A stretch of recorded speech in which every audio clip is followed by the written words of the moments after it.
Great. Thank you so much for having me. And can everybody hear me all right?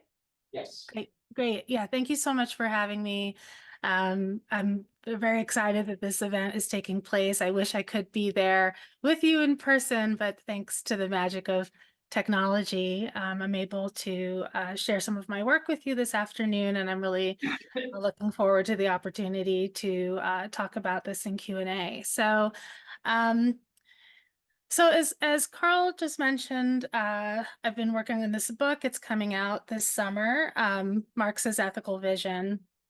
And it began as a project at the University of Pittsburgh. And one thing that has been interesting and in some ways surprising, illuminating to me has been how much the evolution of this project has brought me more deeply in conversation with that Pittsburgh school, like how that has continued to be a kind of ongoing engagement, and one that in some ways I'm still learning about. I'm still learning about the sort of impact of my education in that space on the way that I approach these questions and on the way that I think about Marx. So what I'm presenting today is some reflections that actually come out of this larger forthcoming book, and especially thinking about the question of what Marx sometimes seems to describe as the abolition of morality, because I take it this is one of the most, I'm turning my self down in my headphones a little bit. I take it that this is one of the most, for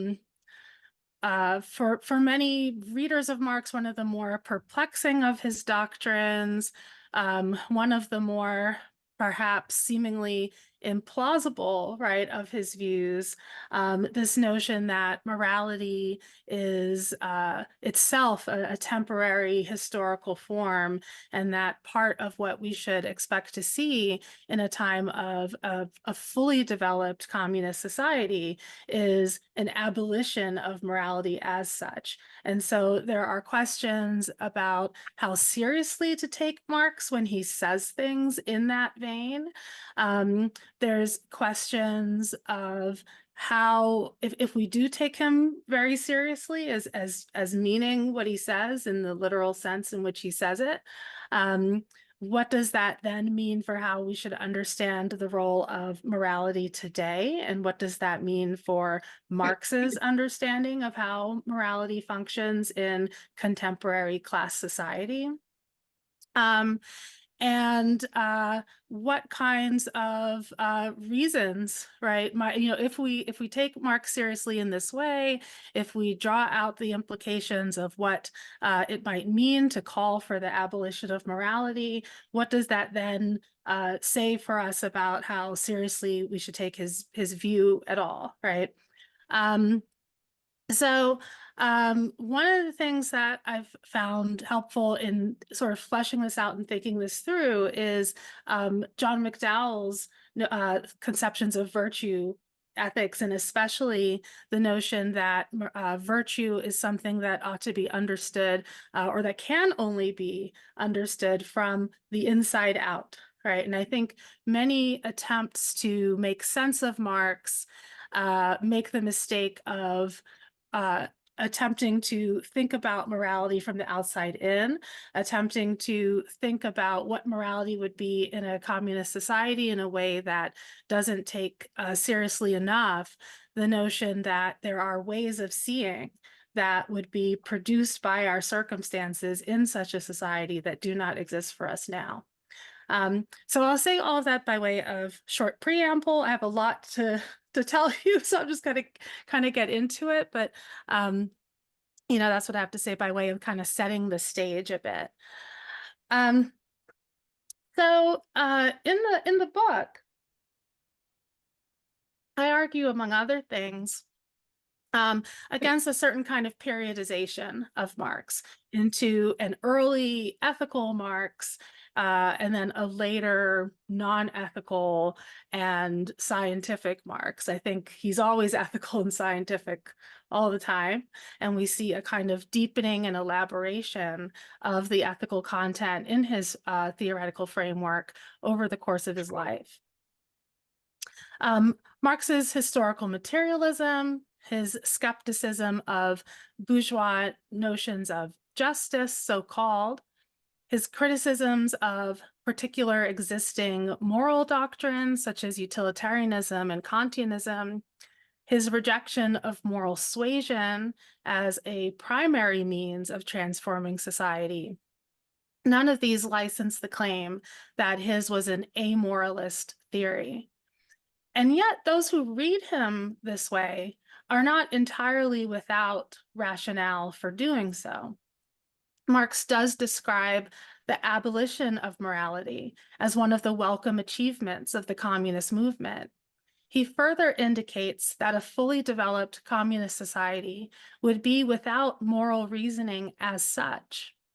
Without a firm grasp of the historicity of Marx's theory, it's all too easy to conflate Marx's predictions about what lies in the future with descriptions of the world at present.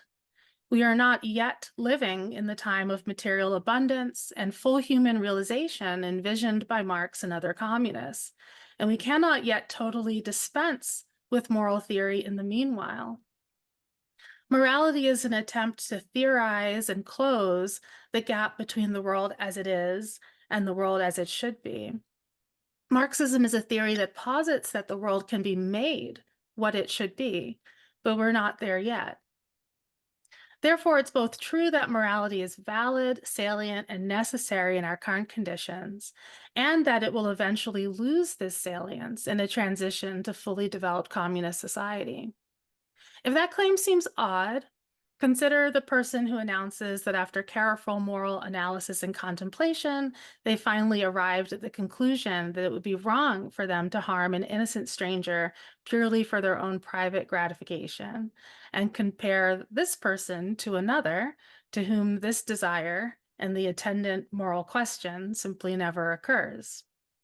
The fact that for the first person it even comes up as a moral question at all, I think, speaks unflatteringly to their character. In Marx's theory, this same comparison can be made on the level of the species.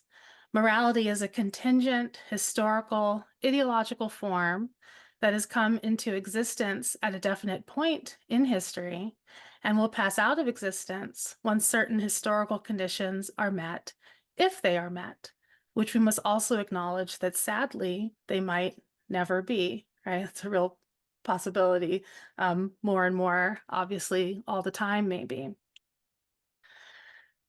Responding to Hegel's philosophy of right and writing within the German context, Marx argues that human emancipation can be achieved in only one way: in the formation of a class with radical chains, a class of civil society which is not a class of civil society, an estate which is the dissolution of all estates, a sphere which has a universal character by its universal suffering, and claims no particular right, because no particular wrong, but wrong generally is perpetuated against it, which can invoke no historical, but only human title, which does not stand in any one-sided antithesis to the consequences, but an all-round antithesis to the premises of German statehood.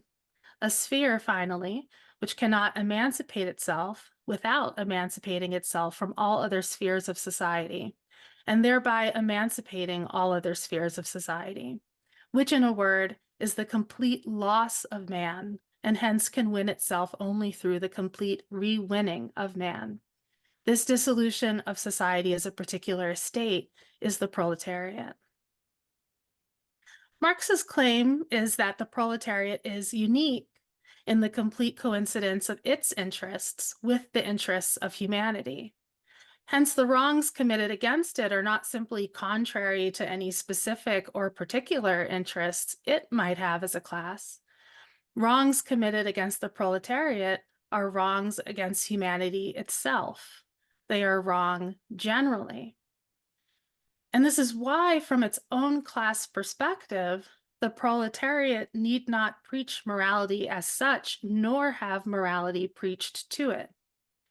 In pursuing its emancipation from the dehumanizing, exploiting, and alienating reach of capital, it concretely constitutes the practical resolution of the most pressing ethical problem of our time. In this sense, workers' revolutionary activity also presages the abolition of morality that Marx foresees as a consequence of any future transition to a fully developed communist society, with its resolution of the contradictions between private interest and public good, and its forging of those conditions within which we might concretize into practice and dissolve as an ethical imperative the treatment of every person as though they were an end in themselves. It is in the Communist Manifesto that Marx most clearly articulates the notion of morality's abolition, defending it in the course of a debate he imagines between himself and a bourgeois interlocutor.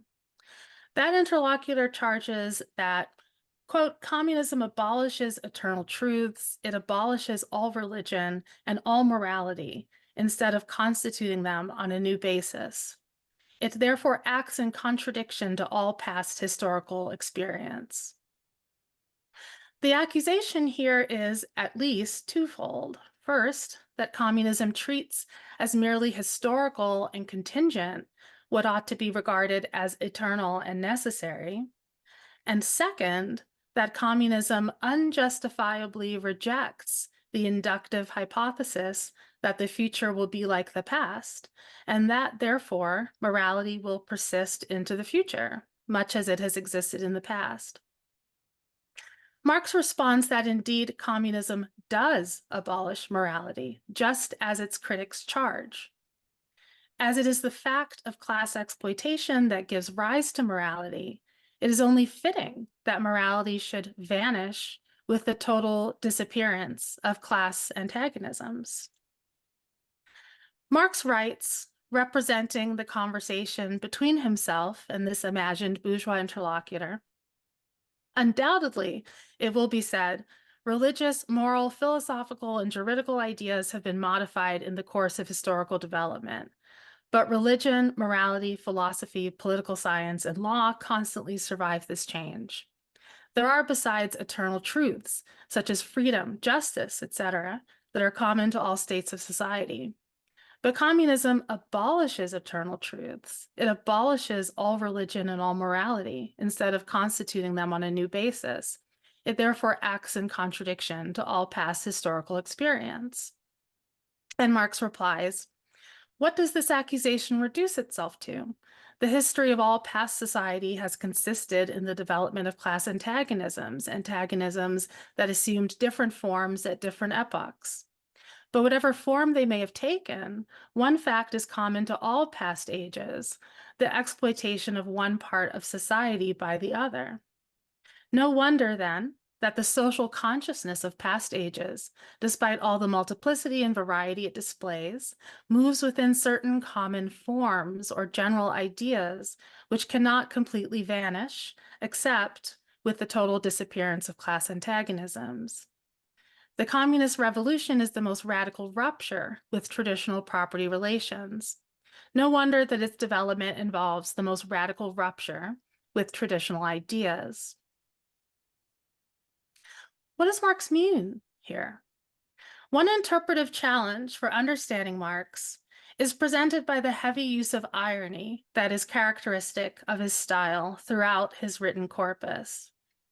Brazilian Marxist and literary theorist Ludovico Silva writes in his 1971 Marx's Literary Style,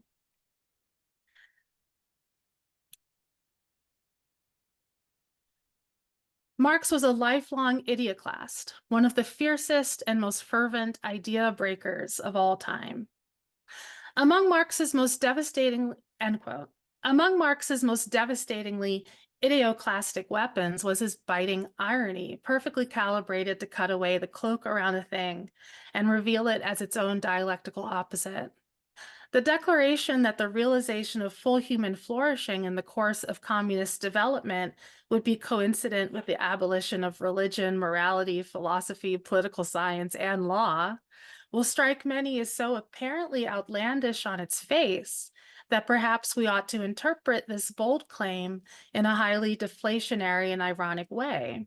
Yes, Marx said it, but he couldn't have really meant it, such a reading would maintain. Perhaps he intended some hidden, subtler meaning that is drenched here in his characteristic irony. To prefer a weaker, less radical reading where it's available is an entirely reasonable principle of textual interpretation. In this case, however, we have Marx insisting as explicitly and directly as he can that he fully intends the, quote, most radical meaning. He does so precisely to push back against and rule out weaker ones. In keeping with the idioclastic nature of Marx's critique, it behooves us to at least entertain interpretations that render abolition in the strongest possible terms, so long as to do so is compatible with Marx's other claims and with his theoretical system as a whole. And indeed, it does follow immediately from the claim that morality is a form of the social consciousness of class antagonisms, that the total resolution and abolition of these antagonisms would produce material circumstances in which the forms of consciousness uniquely corresponding to class society could finally, in Marx's words, completely vanish. Marx's statements in the manifesto regarding the abolition of morality et al. Do not appear in a vacuum. Rather, they are the culmination of a series of irony-inflected replies to various bad faith accusations made against communists. In each case, irony is deployed as a kind of negation of the negation, if you will, through which Marx responds to communism's accusers by insisting pugnaciously that, yes, the communist movement does intend to destroy that thing which it is accused of seeking to destroy. The irony, however, is that the thing in question, individuality, freedom, family, morality, isn't what it is declared to be and is already negated by capitalism's own destructive processes. What communism seeks to abolish is the supposedly hallowed thing, private property, nation, etc., as it actually exists, which is to say, as a decaying mockery of itself. The destructive role of communism in these examples is largely to dismantle illusion and pretension, to call a thing, sweep aside the decay, and produce new social forms better suited to the real state of things. In each case, Marx proclaims that these features of class society must be done away with totally, not merely reformed and reconstituted. As Peter Hudis writes in his 2015 The Ethical Implications of Marx's Concept of a Post-Capitalist Society, Marx's normative objection to the phenomenon of inversion informs his view of a post-capitalist society. Since Marx locates the central problem of capitalism in the dominance of the subject by products and activity of its own making, a new society represents the inversion of this inversion insofar as it abolishes any condition in which such a situation prevails. Take, for example, Marx's response to the charge that the communists wish to do away with countries and nationalities. It illuminates his statement that in the national struggles of the proletarians of the different countries, they point out and bring to the front the common interests of the entire proletariat, independently of all nationality. And I reproduce that here in full. The communists are further reproached with desiring to abolish countries and nationality. The working men have no country. We cannot take from them what they have not got. Since the proletariat must first of all acquire political supremacy, must rise to be the leading class of the nation, must constitute itself the nation, it is so far itself national, though not in the bourgeois sense of the word. National differences and antagonisms between peoples are daily more and more vanishing, owing to the development of the bourgeoisie, to freedom of commerce, to the world market, to uniformity in the mode of production and in the conditions of life corresponding thereto. The supremacy of the proletariat will cause them to vanish still faster. United action of the leading civilized countries, at least, is one of the first conditions for the emancipation of the proletariat. In proportion as the exploitation of one individual by another is put an end to, the exploitation of one nation by another will also be put an end to. In proportion as the antagonism between classes within the nation vanishes, the hostility of one nation to another will come to an end. End quote. Marx's response to the allegation follows a structure that appears in numerous iterations throughout the proletarians and communists section of the manifesto. First, he states the allegation. Next, he counters that communists are hardly needed to destroy the object in question, since from the point of view of labor, that thing is already demolished and dismantled by capitalism and does not truly exist. In other words, only from a bourgeois perspective might it seem that the working class would experience the loss of nation as a loss to itself. Workers cannot lose what capitalism has already deprived them of. What remains is not to reconstitute some form of bourgeois nationalism for the working class, but rather for workers to develop and embrace class solidarity with one another across national borders. Capitalism has already initiated the dissolution of national antagonisms, and now it's up to the international working class to finish the job. Marx highlights the inherent irony of the bourgeoisie's feigned anxiety about what the loss of nation states would mean for workers, when it is the capitalist system that has set into motion those processes which make it so that working people already have no country to claim. Insofar as nation states function undemocratically, facilitating the suppression of working people's autonomy, self-activity, and struggle for emancipation, the much vaunted benefits of citizenship are, for all intents and purposes, already practically absent for workers. For working people to truly have a nation to claim, they must have political representation within that nation. True democratic representation for working people can be achieved only through proletarian self-organization and self-activity, conducted independently of bourgeois control. In its essential role as an instrument of class repression, this is precisely what the bourgeois state is organized to prevent. For working people to bring about full democracy, they must look beyond their national borders, distinguish their interests from those of the bourgeois state, organize internationally, and be in active solidarity with the working people of all countries. Those conditions in which the proletariat of a country might constitute itself as the nation are also precisely those that would ring the death knell for national differences and antagonisms already weakened by the homogenizing and universalizing process of global capitalist exchange. Marx makes analogous rhetorical moves in response to his imagined interlocutors' accusations that communists seek to destroy freedom and individuality. He writes, in bourgeois society, living labor is but a means to increase accumulated labor. In communist society, accumulated labor is but a means to widen, to enrich, to promote the existence of the laborer. In bourgeois society, therefore, the past dominates the present. In communist society, the present dominates the past.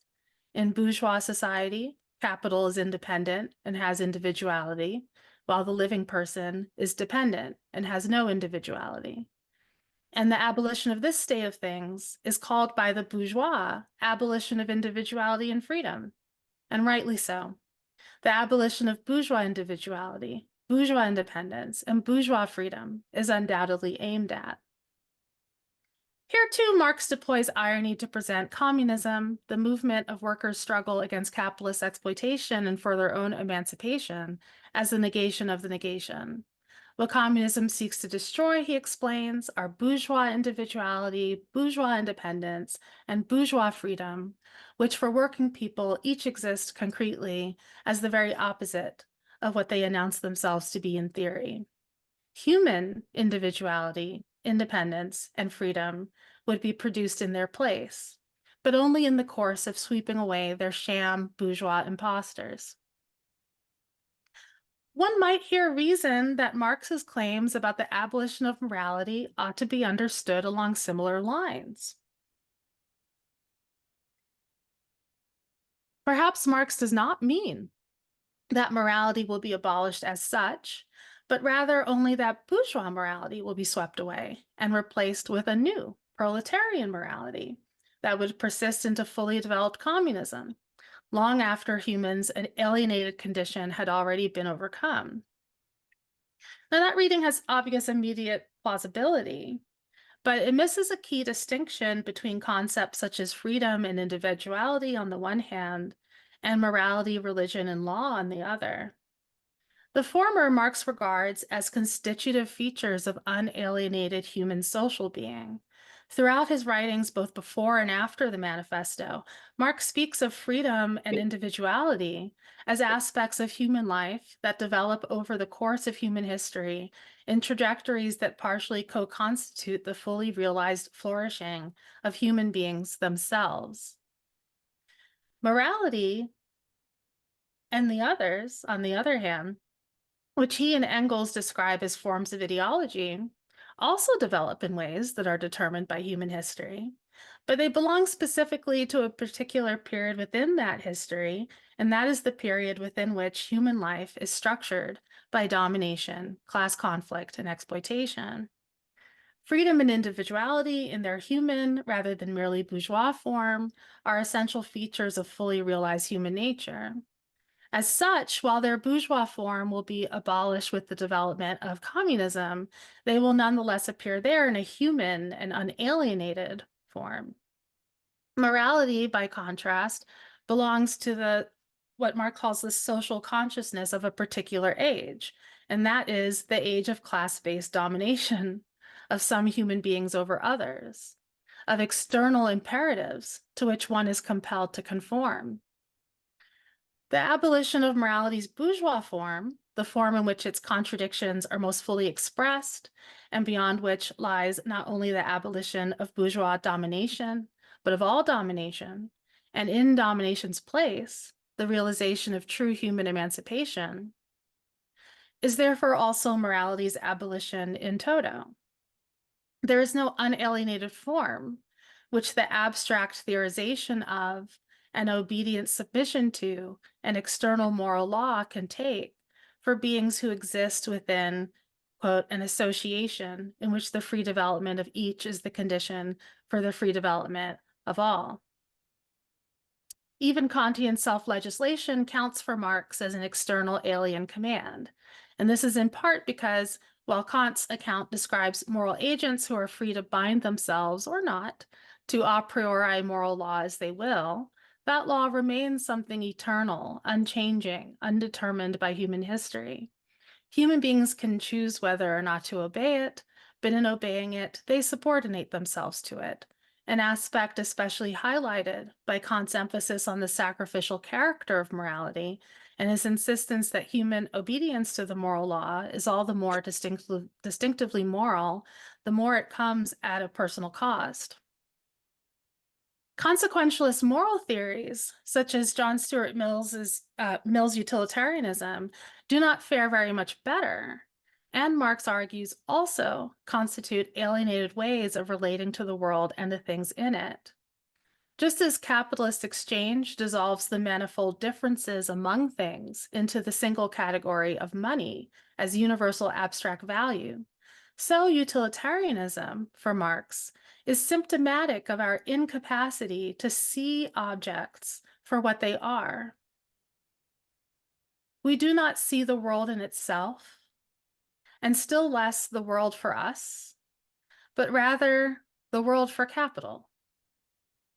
Commodity exchange conditions our perception of the world so that we never see or know things as they are, instead appreciating them only in light of their usefulness for yielding some further abstract end. Instead of apprehending things in their concrete fullness, we relate to them as so many interchangeable means to some abstract, empty form. Money in the one case, and utility in the other. Interpretive alternatives remain, however, for cashing out fully what is meant by an abolition of all morality instead of constituting it on a new basis. I want to quickly mention two sort of immediately plausible accounts of what the phrase might mean. The first interpretation is that there's no genuine fact of the matter about morality in a fully developed communist society. The second, that there are genuine facts of the matter about morality, but the members of society don't engage in distinctively moral reasoning to ascertain those facts. Let's consider these very briefly in order. The first alternative is the one that construes Marx's prediction most radically and counterintuitively, but also, I think, most accurately. On this reading, for Marx, a fully developed communist society is a society without any fact of the matter at all about what could only be so-called moral requirements. For the members of fully developed communist society, pro-social ways of being are not obligations or claims made against them. They are simply their already fully inhabited and fully expressed ways of being. Human beings in such a society would be no more morally required to behave in pro-social ways than they are morally required to be primates. It is helpful here to think heuristically of morality as concerning a gap between the world as it is and the world as it ought to be. No gap, no fact of the matter about what ought to be done to close the gap. The second interpretive possibility that I have briefly posed is that to say that morality is abolished in fully developed communist society is simply to say that while there might be facts of the matter about what is morally right or wrong, the members of such a society wouldn't engage in distinctively moral reasoning to arrive at those facts. So unlike the first alternative, there's no very robust metaethical claim here about the standing or validity of moral claims as such. On the first alternative, no one in a fully developed communist society is, properly speaking, ever morally obligated to do anything. On the second alternative, the members of that society might be morally obligated to do all sorts of things. They just don't represent those obligations to themselves in thought. They don't do moral theory to ascertain moral obligations. They discharge their obligations because it's already embedded in their forms of life that they would do so. But I think, unfortunately, for this interpretation, it is ruled out by Marx's vehement insistence that morality, in his original German text is die Moral, is not simply constituted on a new basis, but abolished altogether. In fully developed communism, there is no social form taking the shape of a command that human beings follow, even if only unwittingly. But a third possibility, sharing similarities with each of the first two, is that we should seek recourse in Hegel's notion of Sittlichkeit, standardly translated into English as ethical life. For Hegel, Sittlichkeit denotes a rational, well-ordered society with inhabitants who inhabit their social roles comfortably and readily, feeling at home in them. In the place of abstract moral commands to do out of duty what one would perhaps rather not do, individuals in conditions of Sittlichkeit actively embrace the activities associated with their roles. The private will of each individual is then coincident and in harmony with the good of society as a universal and collective whole. If the aim of communism is to be understood as the realization of Sittlichkeit, then a fully developed communist society would be one made of people for whom morally correct behavior has become habitual and customary. Importantly, these are not moral automata. Their easy and comfortable embrace of their roles is the free, active expression of their fully realized selves. Communism as Sittlichkeit has significant immediate plausibility, especially given Marx's philosophical indebtedness to Hegel. The rub is that a Marxist conception of fully developed communism simply cannot incorporate Hegel's conception of stable social roles as part of unalienated human life. And yet the notion of such social roles grounds the very concept of Sittlichkeit. The notion that one would embrace a particular defined role or even multiple roles within a well-ordered society, inhabit it, and joyfully organize one's activity in accordance with the remit associated with that role is itself part and parcel of what Marx seeks to reject in capitalism's system of divided labor, which he believes artificially limits and stultifies humans' capacity to relate to the world directly, immediately, creatively, and expansively. Freedom for Marx is not the subjective embrace of stable and defined social roles, but a life unmediated and undetermined as far as possible by any such roles at all. One is then simply a human being, or as Marx puts it in the Grundrisse, a rich individual, shaping and reshaping one's interactions with the world and constantly reforging one's connections to it and to the other people in it as a human being, which is to say, as a dynamic and endlessly changing being whose relationship to the world can never be exactly what it was the day or year before. It is spontaneity unleashed. There is no principle to refer to, not the abstract universal principles of normative moral theory, nor even the principle of the defined social role that determines appropriate action for the person who inhabits it. The rich individual of communist society apprehends everything freshly as the unique and particular object, person, or situation that it is. If such an individual can be said to inhabit and embrace any social role, that is simply the endlessly expansive role of a human, which is to say, of a being fully engaged in the activity of in principle, boundless, and ongoing self-change. How does one approach the world in a human way?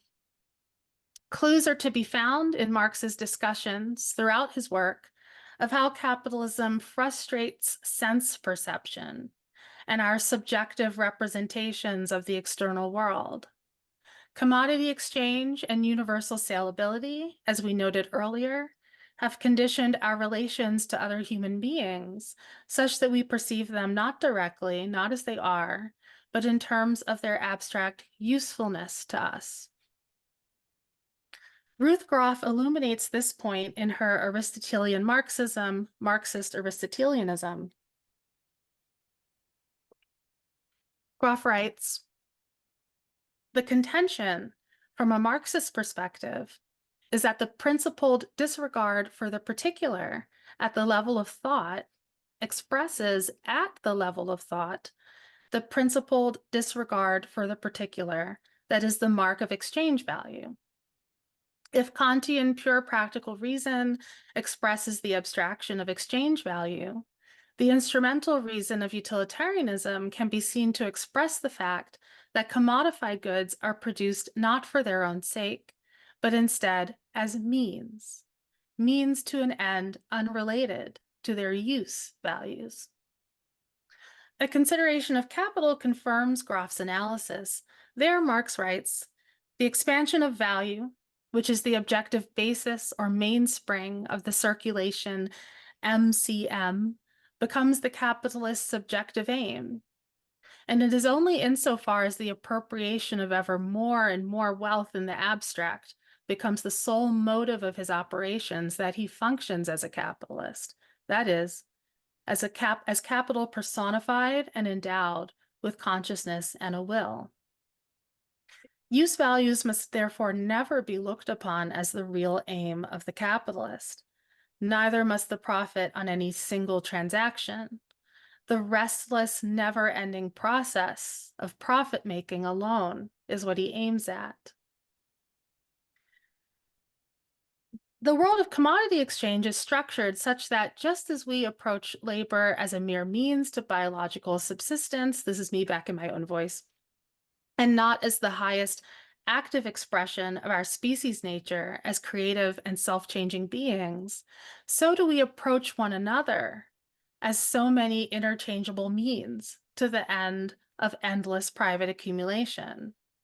And this cannot be overcome through individual acts of willing to bring our behavior towards one another in accordance with an abstract moral law commanding us to treat other people as ends in themselves, or whatever moral law you wish to put in that place.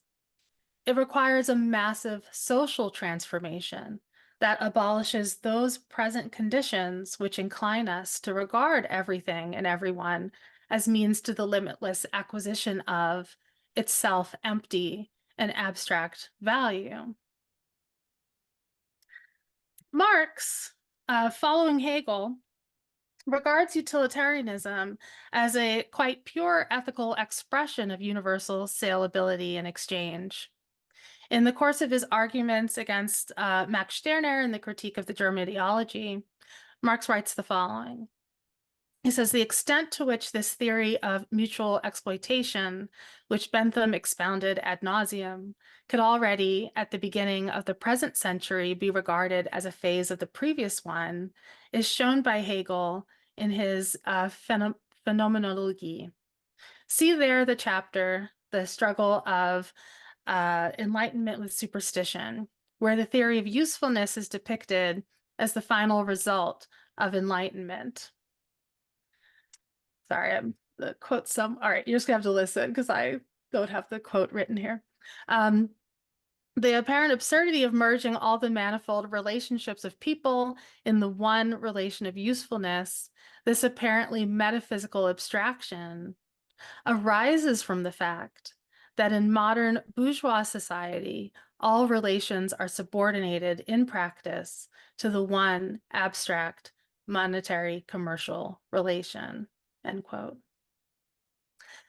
In this critique of capital's tendency to flatten distinctions and obscure our perception of things, relationships, and people, Marx echoes earlier remarks from his 1844 manuscripts about vision, sense perception generally, and epistemic access to the external world. In his private property and labor manuscript, for example, Marx writes that, quote, private property has made us so stupid and one-sided that an object is only ours when we have it, when it exists for us as capital, or when we directly possess, eat, drink, wear, inhabit it, etc. In short, when we use it. He goes on. Although private property conceives all these immediate realizations of possession only as means of life, and the life they serve is the life of private property, labor, and capitalization, therefore, all the physical and intellectual senses have been replaced by the simple estrangement of all these senses, the sense of having. The supersession of private property is therefore the complete emancipation of all human senses and attributes. But it is this emancipation precisely because these senses and attributes have become human, subjectively as well as objectively. The supersession of private property is therefore the complete emancipation of all human senses and attributes. But it is this emancipation precisely because these senses and attributes have become human, subjectively as well as objectively. The eye has become a human eye, just as its object has become a social human object, made by man for man. The senses have therefore become theoreticians in their immediate praxis. They relate to the thing for its own sake, but the thing itself is an objective human relation to itself and to man, and vice versa. What's in the brackets here is Marx's marginalia in the text. In practice, I can only relate myself to a thing in a human way if the thing is related in a human way to man. Need or employment have therefore lost their egoistic nature, and nature has lost its mere utility in the sense that its use has become human use. Now, it would perhaps be tempting to gloss over Marx's references to organs of sense perception, which he uses as a metaphor throughout his writings, as pretty much everyone uses as a metaphor constantly all the time, right? So it'd be easy to kind of say, okay, great, he's using this metaphor or analogy here to help us understand something. It'd be tempting to just kind of not be particularly attentive to it. Um, but for the fact that his references to organs of sense perception connect to several themes that permeate his work, and notably to what we know about the keen interest that Marx took early on in a study of Aristotle's De Anima, with its reflections on sense perception, the nature of the soul, and the relationship between form and matter. As Scott Meikle notes in his Essentialism in the Thought of Karl Marx, Marx made the first German translation with commentary of De Anima, apparently with the initial intent of preparing this translation for publication. While the few commentators who remark upon Marx's engagements with De Anima mostly do so to underscore Marx's neo-Aristotelianist essentialism generally, in his Poesis Praxis Aesthesis, Henry Pickford, by the way, another University of Pittsburgh philosophy PhD, gives sustained attention to what we might learn about Marx's views on sense perception by reading them alongside Aristotle's discussion of sense perception in De Anima. Articulating a model of Marxist aesthetics, Pickford writes, if virtuous action presupposes frenetic perception of the moral salience of a particular situation in its particularity, then virtuous practical political action too requires such frenetic perception. And this model of Marxist aesthesis is intended to cultivate the exercise and improvement of such perceptual capacities. A long-standing interpretive puzzle about how to understand Aristotle's De Anima centers on Aristotle's physiology of sense perception, which has appeared, at least on its face, implausible to numerous of his commentators. In a famous line from the text, Aristotle writes that ensouled beings have a perceptive faculty, which is initially unlike the object of perception, but that on being affected, it becomes like what has acted on it. He goes on later in the text to say, perception is being affected in a certain way. Thus, the active thing makes that which is potentially like it in actuality, end quote. This view appears to account for sense perception as a consequence of the organ of perception being affected by the object of perception in a manner that alters the sense organ, making it like that which it senses, so that in some sense an eye literally becomes blue when in the presence of a blue object. It would then be this transformation of the eye from potentially blue to actually blue that counts as perceiving blueness with the organ of sight. This is, needless to say, puzzling. In his lectures on the history of philosophy, Hegel made sense of it in the following way. He argued that it would be mistaken to think simply that the form of blueness as an active principle affects the material eye, which remains passive in the act of perception. Instead, he argued, one ought to think of the sense organ as becoming like its object in the sense that the seeming separation between them is overcome, so that there is not a passive material subject on one side and an active ideal object on the other. Rather, sense perception, as made like to itself, has, while appearing to be brought to pass by means of an influence working on it, brought to pass the identity of itself and its object. Hegel continues, after the perceptive faculty has received the impression, it abrogates the passivity and remains thenceforth free from it. The soul therefore changes the form of the external body into its own and is identical with an abstract quality such as this for the sole reason that it itself is this universal form. Sense perception is simply the abrogation of this separation between subject and object. It is that form of identity which abstracts from subjectivity and objectivity. So our aim here is not to wade into the large, broader debate about how to understand Dhyānama, although that would be fun.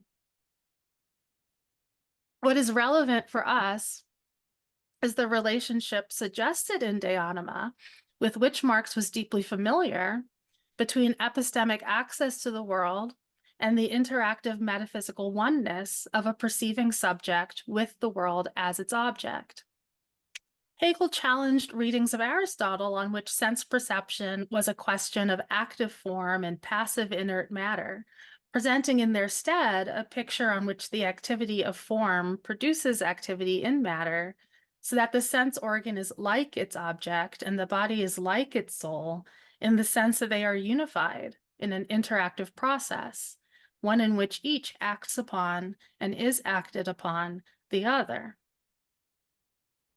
Hegel's dialectical idealist rendering of Dhyānama's account of sense perception emphasized the active role of matter, yet still gave pride of causal place to form, the idea.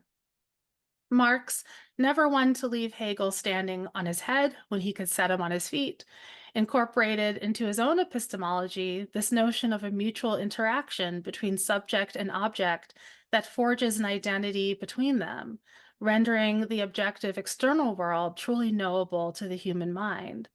For Marx, however, the dialectical interaction between mind and world that produces this happy outcome is precipitated not by abstract universal forms acting upon human senses, themselves in attitudes of what would still initially be passive contemplation.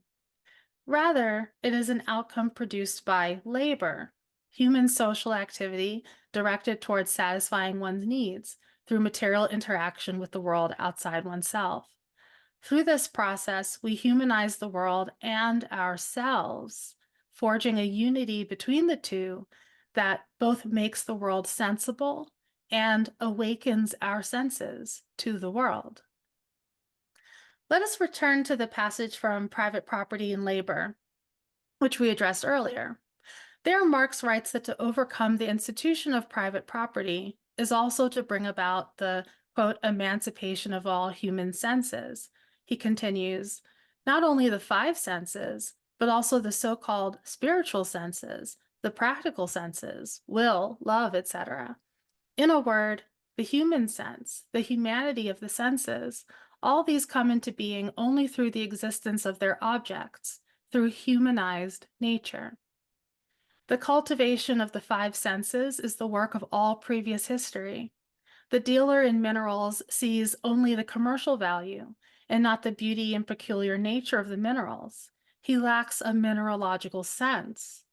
Thus, the objectification of the human essence, in a theoretical as well as a practical respect, is necessary, both in order to make man's senses human and to create an appropriate human sense for the whole of the wealth of humanity and of nature. End quote.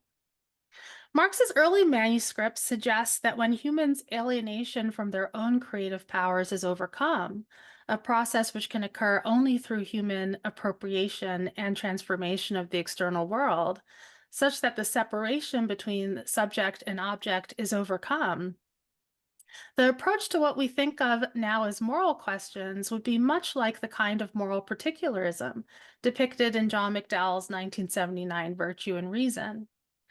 There, McDowell describes an approach to moral questions that is best analogized to a special sort of vision.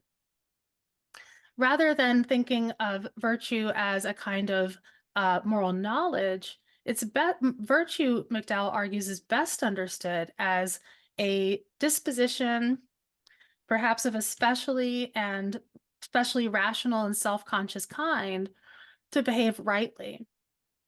The nature of virtue is, sorry, this is a typo, is explained, as it were, from the inside out. He goes on to recommend that we give the idea that philosophical thought about the sorts of practice in question should be undertaken at some external standpoint outside our immersion and our familiar forms of life. Considering McDowell's advice in Virtue and Reason to approach moral questions from the inside out, as the virtuous agent would, we can think of Marx's approach to ethics as intrinsically tied to and inseparable from a political program aimed at finding our way in. Marx's interests in ways of seeing and their implications for our epistemic access to the world as it is appears in his early writings and persists into his later work. In Capital, these themes are central in Marx's presentation of the concept of commodity fetishism, a phenomenon in which things appear endowed with agency and independence that they do not have. Marx writes, "It is as clear as noonday that man, by his industry, changes the forms of the materials furnished by nature in such a way as to make them useful to him. The form of wood, for instance, is altered by making a table out of it. Yet for all that, the table continues to be that common everyday thing, wood." Marx makes rather quick work here of an age-old puzzle about the relationships among form, matter, and function. What he takes to be the interesting problem is not that matter can take this form or that, but rather that qua commodity, the object enters into relationships that are utterly indifferent to the thing as it is, indifferent to its form, material, or function. Marx continues, "The products of labor become commodities, social things, whose qualities are at the same time perceptible and imperceptible by the senses. In the same way, the light from an object is perceived by us, not as the subjective excitation of our optic nerve, but as the objective form of something outside the eye itself. But in the act of seeing, there is at all events an actual passage of light from one thing to another, from the external object to the eye.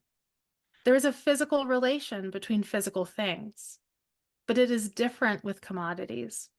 There, the existence of the things qua commodities and the value relation between the products of labor, which stamps them as commodities, have absolutely no connection with their physical properties and with the material relations arising therefrom." And I'll need about 3 minutes to conclude. "The infinitely myriad forms in which matter appears, all of the forms in which matter can be made to appear through the exercise of human labor, are elided in a single form that predominates in capitalist society and submerges all specificity and difference, the commodity form.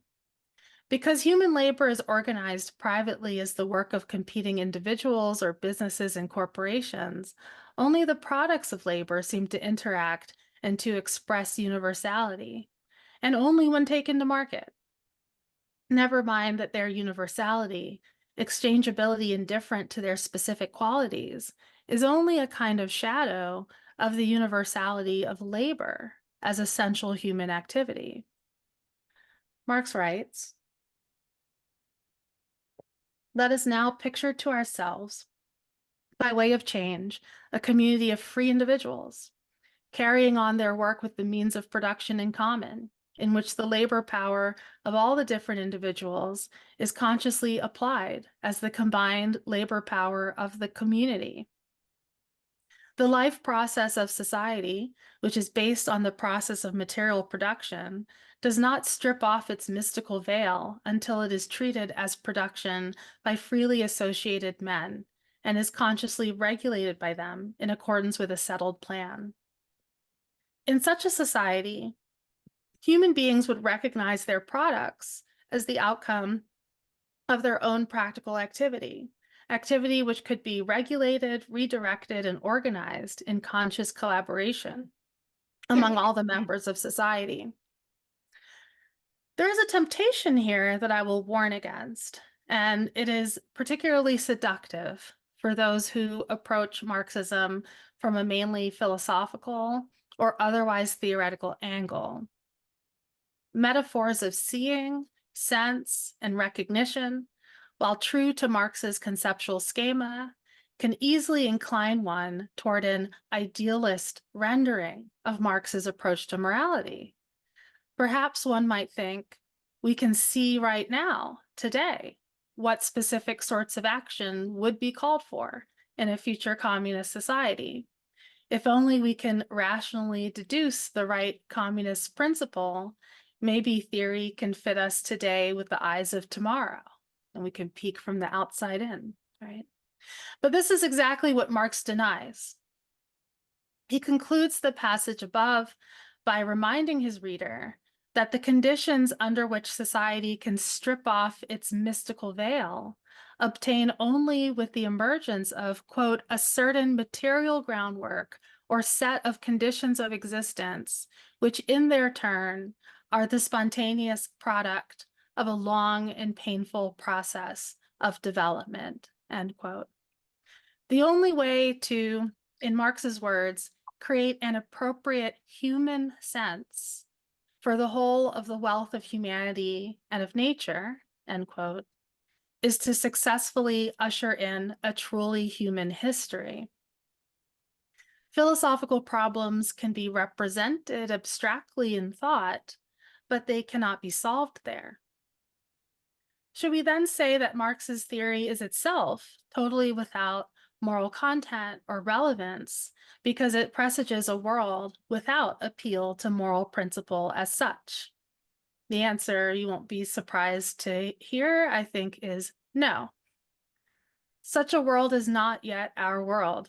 Here, there remains much work to be done in order to do away with the alienation and economic exploitation that stifle human flourishing and solidarity.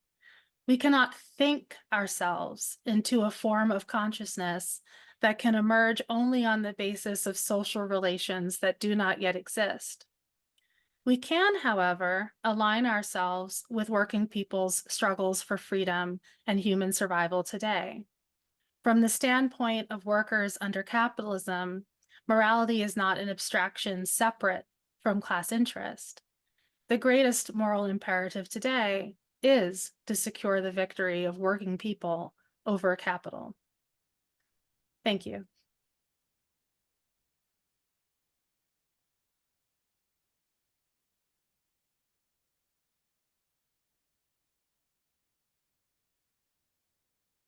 Okay, thank you for that. So Kirill says we have 20 minutes for Q&A. Yeah. Is there a microphone? We're using this one, right? Oh, I just see that nobody saw my slides. Well, sorry. Yeah. In the room we did. No, we saw your Oh, you slides. did? Okay. Oh, good, good. Okay. So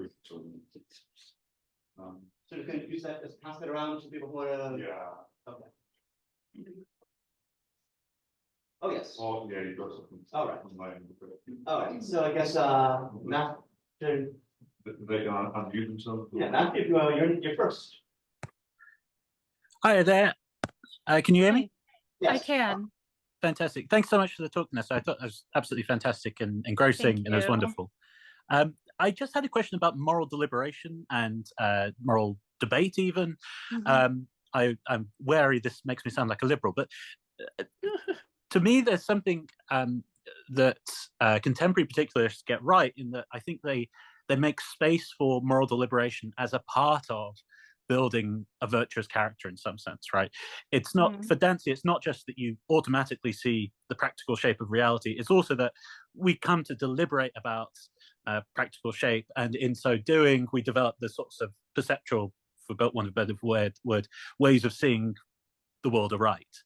And I wonder if this sort of Marxist reading of particularism post-revolution sort of, it importantly gets another thing right, which is that the material conditions also shape our sort of moral sense, as it were. But I wonder if we need both, right? I think we may need both moral deliberation and the ability to reflect on practical shape to guide our action to the good, even if we do away with morality, just as much as we well, maybe not as much, but in addition to, the liberation of the proletariat and so on. So I'm wondering if this sort of move to make all morality sort of just the sorts of things that we do, and pre-reflective in a certain way, like whether that rules out something important that we need post-revolution. I think that's a great question. So one thing that I didn't say as much about, for time purposes, really, is to take some pains to push back against the idea that there would be no debate, no contention, no a complete absence of all kinds of conflict or differing opinion. So there might there might and likely would, right, be all kinds of conversations and forms of deliberation about what is called for in a particular instance, right?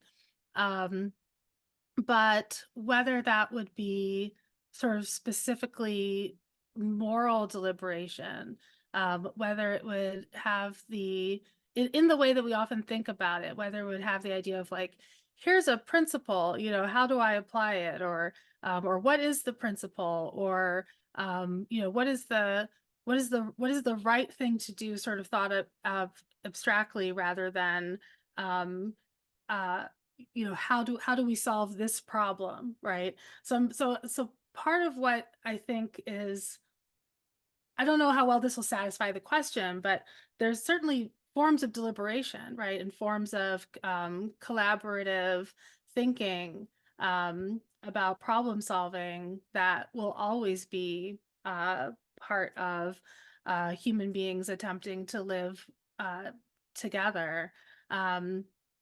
Whether it needs to have the character of distinctively moral deliberation, I think I'm skeptical about. So I want to save the idea that there has to be that is good for people, though, to be thinking together about how to address needs that arise. So that's a kind of gesture in the direction of an answer, although maybe not. Well, you can tell me whether it's satisfying or not. No, that's really helpful. Thank you. I will Great. ask you about this in the future as well. Okay, great. Hi, Vanessa. It's Jules. Nice Hi. to chat with you Hi. again. Yay. Thanks for this delightful talk. As you were delivering it, I was thinking of asking a question about McDowell's "Are the senses silent?" and then you included this slide, kind of preempting the question. So I'm not going to get into that, but it was really illuminating seeing this treatment of the sensible, the senses, and the Thank supersensible. you. Which is one of my favorite distinctions in Marx. A lot more interesting than the base superstructure, in my opinion. So that was really a joy. I suppose what I want to ask about instead, then, sort of shifting to the other Pittsburgher, everyone talks about. So what do we do with this kind of implicit or latent quality of sarcasm or ironizing? Because a large section of your talk is sort of about the style of Marx and this great work that's been done on his sarcastic approach to making his point. And this talk also put me in mind of a previous paper of yours about Marx's radical irreligiousness, which I suppose for people who haven't read the paper, for instance, when Marx talks about theological niceties and metaphysical speculations, clearly he's both evoking something he sort of understands quite well and also taking the piss about these ways of understanding things, right? So what do we kind of make of the sort of implicit partitioning or the kind of tricky footwork Marx is doing there in light of this conference? And do you have anything more to say about what kind of a rational argument is sarcasm? Yeah, thank you for this question. It really was in the process of like trying to get this argument right, or to a place where I feel pretty confident I'm right. But trying to get to that place of like some confidence that I had solved, like a kind of problem that had been haunting me for years and years and years. That thinking about the role of irony. I mean, so any of us who have had the experience, for example, of reading Marx with students, I find that every semester I am reminded of how much of what Marx writes, the sort of literal sense of the words, is meant sarcastically, ironically, is obviously supposed to be a joke, or not so obviously supposed to be a joke. And I think, one of the things that, I mean, so a lot of the role of irony in my in the talk that I just gave is because it can make it so easy to sort of brush him off, because he's saying often really, I mean, famously, Marx says lots of very extreme and radical things.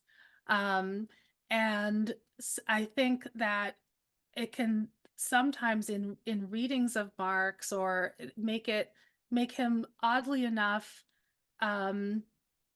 more readily sort of like domesticated, like the edges smoothed off.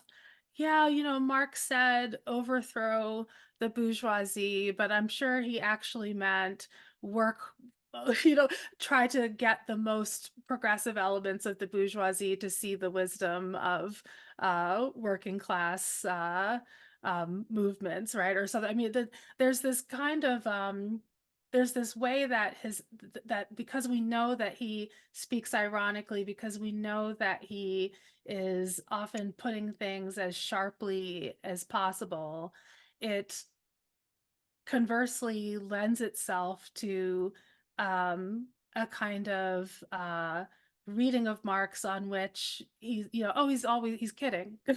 He's, he wasn't serious. And so it means that we then have to look at, and this is where Silva's work is so helpful and was so helpful to me, it means that we then have to think about Marx as a stylist, as we know, Marx wrote some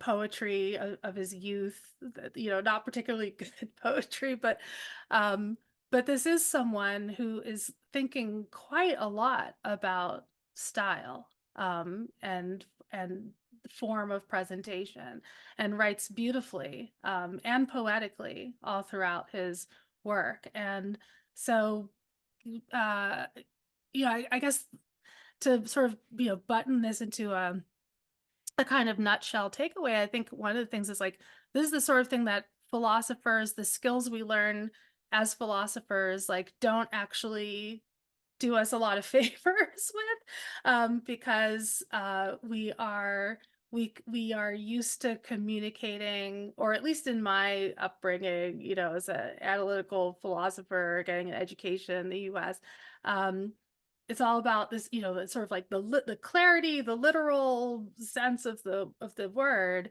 What are the literal words on the page mean?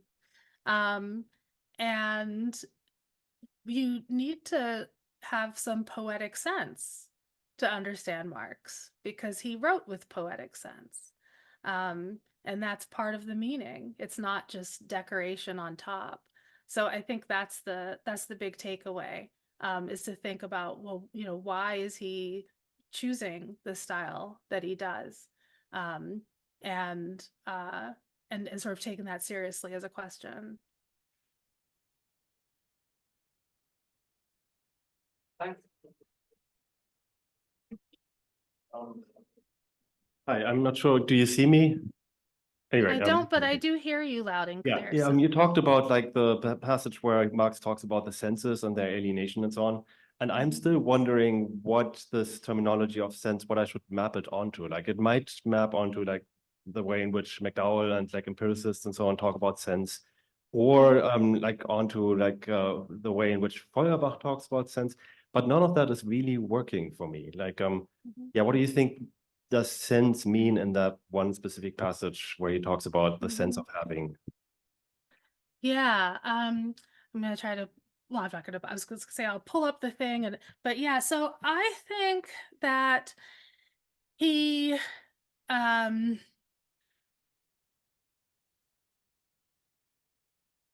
think that he's talking about an immediate apprehension of the human.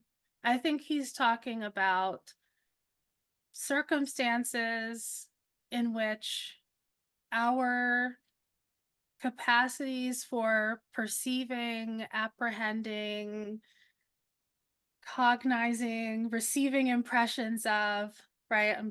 I think he's talking about circumstances within which all of that is constituted in such a way that it really is true that nothing human is alien to me. I think that he's talking about, I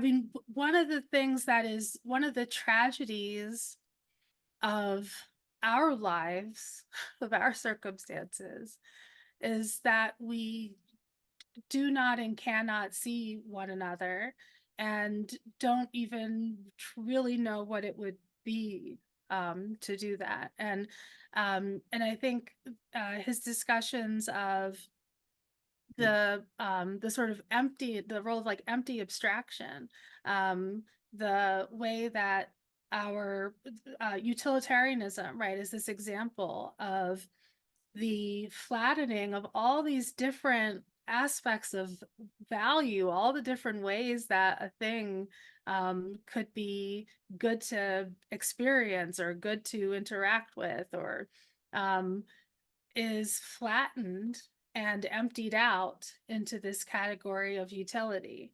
rather than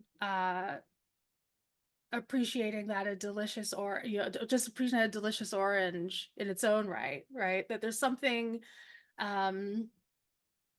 misguided or improperly arranged about perceiving it in a way that's mediated by this other abstract category. And I think he thinks that our relationships to other people are like this, that they're mediated by, instead of sort of directly interacting with another person, my way of interacting with the world, perceiving other people in the world, is all sort of funneled through this question of utility. What's in it for me? What is even if not consciously, because our whole social world is arranged in that way, it then shapes our perception of one another. So I think when he talks about this human sense, he has in mind this idea that I might, and I think this is also why I find Henry Pickford's article, where he's integrating the notion of aesthetic, right? Kinds of the aesthetic character of perception, right, or of apprehending the world, that I see you and I see that you have a need, and I respond in an immediate way.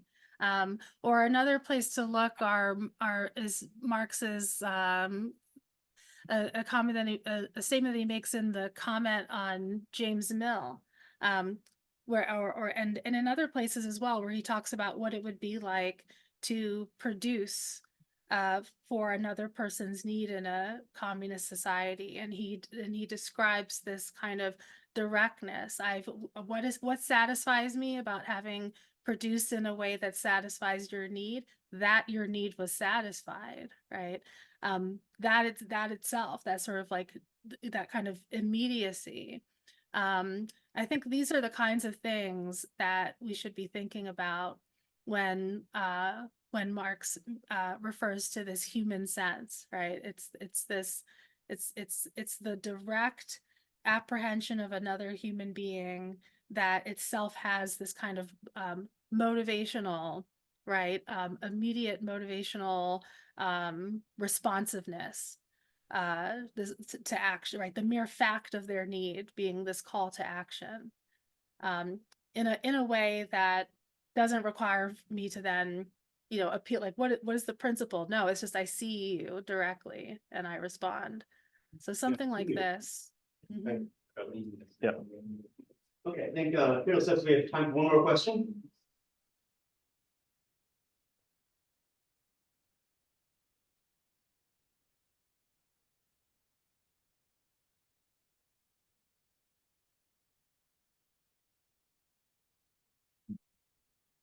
Hi, hi. Thank you so much for the talk, by the way. It's Hi, really clear and concise. Thanks so much. thank you. I Um, can't see you, so what's your name? Hi, I'm Edward. Great, thank you. Yeah, thank you for the talk. I guess my question has to do with, I mean, I share a similar negative view on the kind of ideal theoretic notion that we could arrive at some kind of ideal theory of what communism might look like. But I don't think for that reason we have to dispense with the idea that within the history of communist experience or Marxist experience, the history of struggles, that there aren't some notions, inklings of a positive vision of Mhm. communism. I mean, certainly for Marx, something like the Paris Commune, it's not merely a negative appraisal of the current state, but there is something positive and even if we continue beyond then into the 20th century experience of communism, people take precepts or decisions by people like Mao. It is right to rebel, for instance. For some people like Sylvain Lazarus in the French Marxist tradition is taken as kind of this positive precept, or even Lenin's judgment of that that we don't just wait for the balance of forces to be in our favor, or there's a moment to take a step.